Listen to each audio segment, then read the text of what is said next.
Thank you for joining us. I am Anna Slavina, and I am presenting on behalf of myself and co-author Stephen Gilbert on a class that I created and taught last summer called Perspectives in HCI.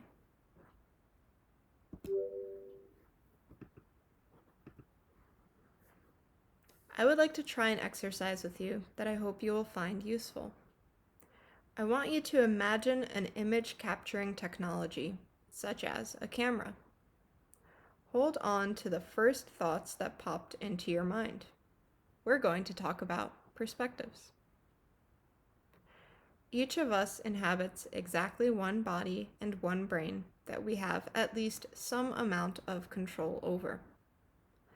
The bodies we inhabit signal to the people around us how they might interact with us, and we have very limited control over how those signals are interpreted and how people treat us. That is to say, we inhabit bodies that shape the sort of experiences that we have, and those experiences contribute to how we understand the world around us, and what the first thing is that pops into each of our minds when we think about cameras. The first thing that comes to my mind when I think about cameras is photography and capturing beautiful landscapes to share with my friends and family. But I am aware of different perspectives on cameras that might pop into the heads of others. From Simone Brown's work on the surveillance of Black bodies and Ruha Benjamin's work at the intersection of race and technology, I've learned about how cameras can mean surveillance, suspicion, over-policing, and can be indicators of mistrust and inequity. From living through the pandemic, I became increasingly aware of the importance of cameras in connecting people with their friends and family. Things that my friends who have family abroad have long been aware of. From reading accounts of how facial recognition technologies are used to make decisions about where people can travel and how their lives unfold, I learned about algorithmic bias and automated discrimination. From listening to Chiko Asakawa and others in the digital accessibility sphere, I've learned about how cameras could be used to transform visual information into a form that can be received and processed by other senses, which creates new pathways for interacting with the world for those who cannot see. From my experience developing and teaching new classes for Iowa State University, I've learned that reminding ourselves and each other of the relative uniqueness of our individual perceptions and the limitations that this uniqueness creates is the key to having respectful and engaging discussions about topics that might seem controversial or difficult to approach.